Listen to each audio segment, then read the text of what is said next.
பஞ்சாபின் முன்னாள் துணை முதலமைச்சர் சுக்பீர் சிங் பாதலை குறிவைத்து குருத்வாரா வளாகத்தில் நடந்த கத்திக்குத்து தாக்குதல் பெரும் பரபரப்பை ஏற்படுத்தியுள்ளது. கொலைவெறி தாக்குதல் சம்பவத்திற்கு காரணம் என்ன? குற்றவாளியின் பின்னணி என்ன?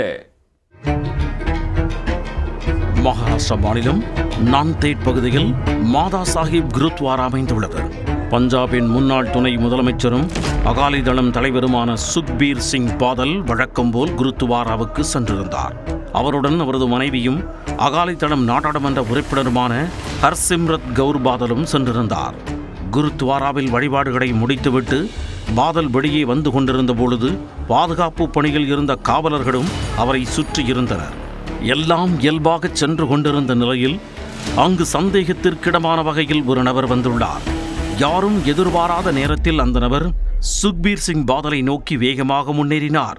கையில் கத்தி வைத்திருந்த அந்த நபர் அடுத்த நொடியே பாதலை குறிவைத்தவரை நோக்கி கொலைவெறியுடன் பாய்ந்திருக்கிறார். இதை கவனித்த பாதுகாப்பு வீரர்கள் உடனடியாக குறுக்கிட்டு தாக்குதலை தடுத்துள்ளனர். இதனால் வயிற்றை குறிவைத்து நடத்தப்பட்ட கத்திக்குத்து பாதலின் கையில் விழுந்தது. இதில் சுக்பீர் சிங் பாதலின் கையில் பலத்த காயம் ஏற்பட்டு ரத்தம் கொட்டியது. இந்த சம்பவத்தின் பொழுது சுக்பீர் சிங்கை காப்பாற்ற முயன்ற அவரது பாதுகாப்பு பணியாளர் ஒருவருக்கும் காயம் ஏற்பட்டது. தாக்குதல் நடந்த சிறிது நேரத்தில் கையில் துணி கட்டிய நிலையில் சுக்பீர் சிங் பாதல் கட்டடம் ஒன்றுக்குள் செல்லும் வீடியோ காட்சிகள் வெளியாகின. உடனடியாக அவர் தனியார் மருத்துவமனைக்கு அழைத்துச் செல்லப்பட்டு சிகிச்சை அளிக்கப்பட்டது. தகவல் அறிந்த மகாராஷ்டிரா முதலமைச்சர் தேவேந்திர பட்னாவிஸ் போலீசாரிடம் சம்பவம் குறித்து கேட்டறிந்து தாக்குதல் தொடர்பாக தீவிர விசாரணை நடத்த உத்தரவிட்டார். முதற்கட்ட விசாரணையில் தாக்குதல் நடத்தியவர் நிகாங் சீக்கியரான ஜஸ்பால் சிங் என்று தெரிய வந்துள்ளது. மேலும் இதே குருத்வாராவில் அவர் கடந்த 2 ஆண்டுகளாக பணியாற்றி வந்ததும் தெரிய வந்துள்ளது.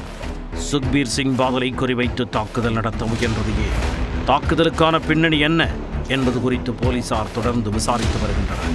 கடந்த 2024ஆம் ஆண்டும் இதேபோன்று சுக்பீர் சிங் பாதல் மீது தாக்குதல் முயற்சி அரங்கேறியிருக்கிறது.